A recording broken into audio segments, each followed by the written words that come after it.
WhiskyJason here, whiskey from the viewpoint of an American in Germany tasting rare and exotic whiskeys. Today I have in front of me then the GlenAllachie wine cask series.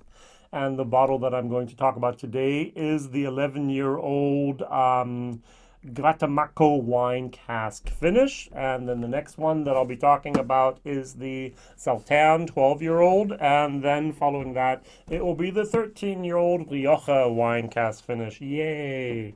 So what do we have here? We have the problem that Billy Walker bought a distillery. Yay, I think there were around 40,000 some barrels in the warehouses that he had there. Might have been more, might have been less. And so this whiskey here was not produced by Billy Walker and his team.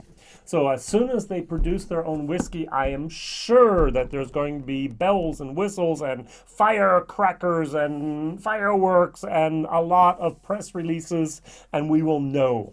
So this was something that was distilled by Pernod Ricard. He bought the distillery from them, and they had distilled this. Was it in first fill bourbon? No, probably not. It was in second, third, and so on, fourth fill.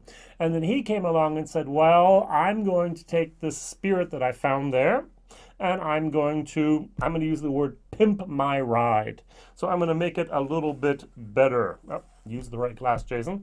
And he finished this in whiskey barriques. Barriques are a wine cask from the Tuscany area in Italy. Yay!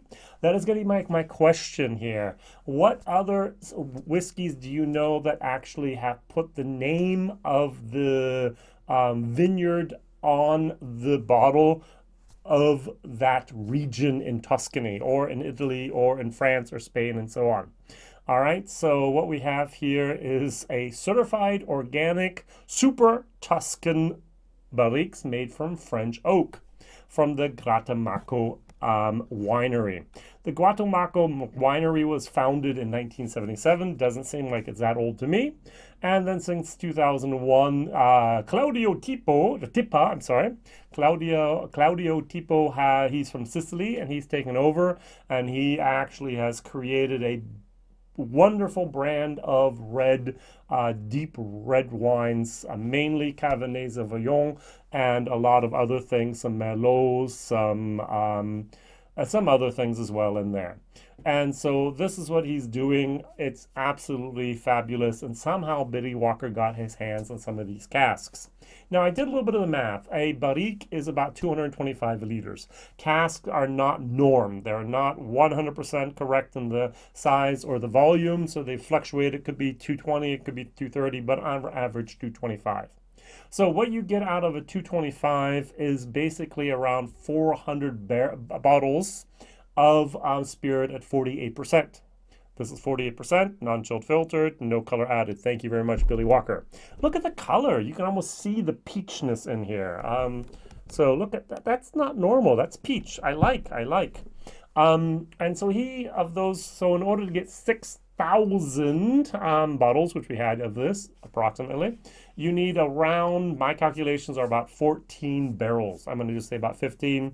Maybe the angel share was a little bit higher, maybe a little bit less. So about 13, 14, 15, so 14 barrels basically.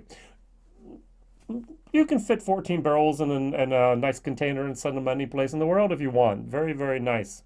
And so we have some very, very good stuff here. At least that's my personal opinion.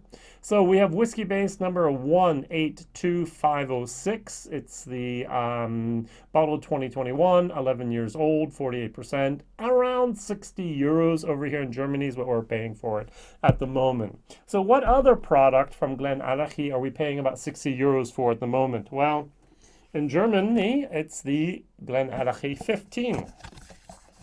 This is only 46%, but it is an age statement, and we don't have as much transparency as we do here with the GlenAllachie 15. So we don't know what type of casks are really in here. We do know that there's some sherry and some virgin oak, and we do know that it was originally an ex-bourbon casks and so on. Don't worry, the bottle's just a few months old, and it's going to be replaced very, very soon. I absolutely adore this whiskey.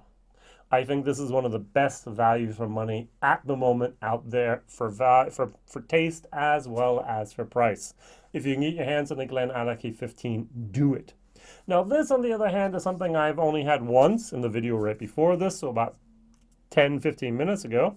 And on the nose, it's going to be a very interesting moment because first of all, I get sulfur. Ooh, okay, so apparently they sulfured the casks. I hate that. Taking them from the Tuscany all the way up to Scotland. Billy Walker and team, if you're listening, there are such things called chilled containers, refrigerated containers. Put your casks in them. You don't need to actually sulfur these casks. My personal opinion, my personal wish, all right? Is it faint, the sulfur? Yes. Does it still disturb me? Yes. It's just me.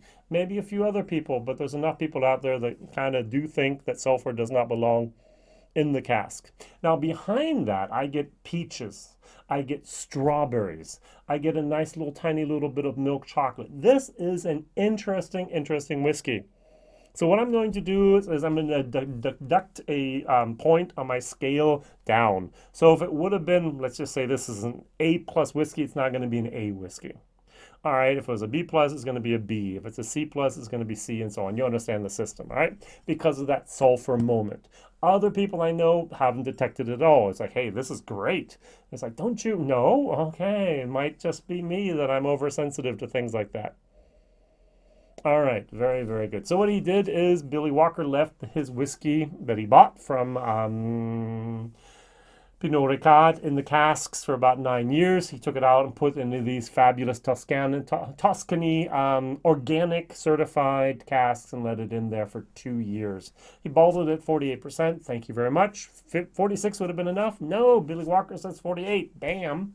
And it's always non-chilled filtered and no color added. So you have an age statement. You know where the casks come from. Yeah, so non-chilled filtered, natural color, and you have a price of 60 euros, which I think is, in today's market, limited edition, by the way, is fair, is absolutely fair. So in the back, I could read a tiny little bit. So it says here, what does it say here? This ruby blush malt berms with toffee, stone fruit, and orange peel, all delivered by a wonderful super Toscan barriques.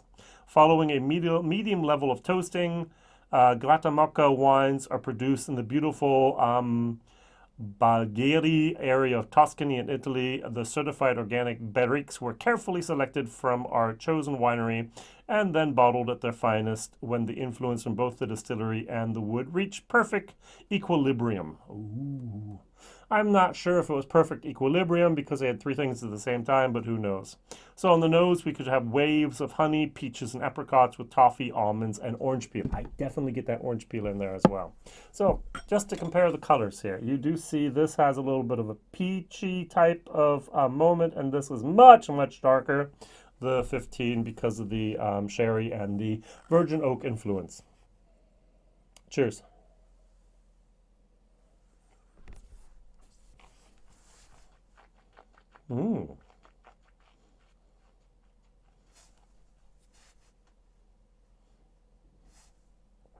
I really like this.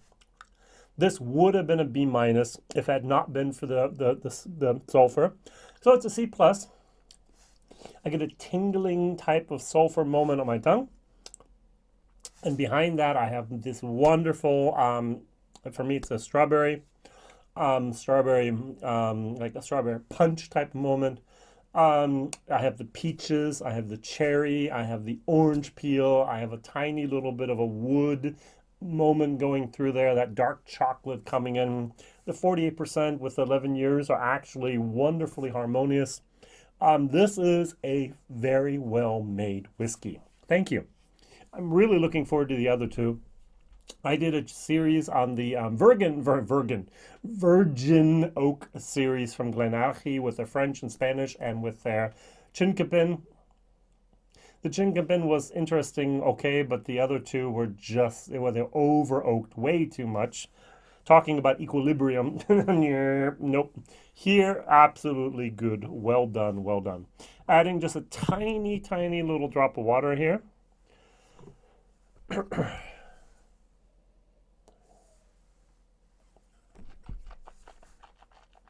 Mhm. A wonderful whiskey, especially in the summer. Well done, well placed. I like the wine cask finish wine series here from GlenAllachie, to be honest. Now, on the other hand, the GlenAllachie, you thought I was ranting and raving about this. Wait till I try that. Mm. Mm. I did forget to mention the mouthfeel. Wonderful mouthfeel. Excellent excellently wonderful mouthfeel. It's so good. The wood together with the chocolate, together with the dark fruits, together with the alcohol, together with the beautiful, beautiful texture, just gives you an unforgettable moment. Wow, I am really ranting and raving. The rainbow of sweet spices, raisins, butterscotch develops to banana, nope, orange peel, and dark chocolate. See, I don't mention raisins as much as I should. Pedro Jimenez, PX is in here, that's why. All right, very, very good. Value for money. I would actually place this at a higher value for money, not just due to the 15 instead of the 11 on the cask, but because of the taste. I thoroughly enjoy this. This is one of the whiskeys that I'm almost giving like a C plus, B minus 2 in the value for money range. If you can buy it, I pay 60 euros for it. I've seen it in the Netherlands. We have a shop over there for way under 50 euros. Buy. Here is a limited edition, one of 6,000 bottles and 60 euros. Absolutely something I can recommend to see. So C++ in taste would have been a B minus had it not been for the sulfur. Very good. Question of the day: what other bottlings do you know of that actually have the name of the vineyard on it, especially from Italy and more especially from Tuscany? I don't think I've ever seen anything with a label or the name of the vineyard on it from Tuscany. I've been to Tuscany, beautiful, beautiful place. But I've never been to a vineyard in Tuscany. Shame on me. I really need to do that, don't I? All right. Thank you very much for watching. Like, subscribe, tell others, and maybe even share this video on social media as a place. Thank you. Bye-bye.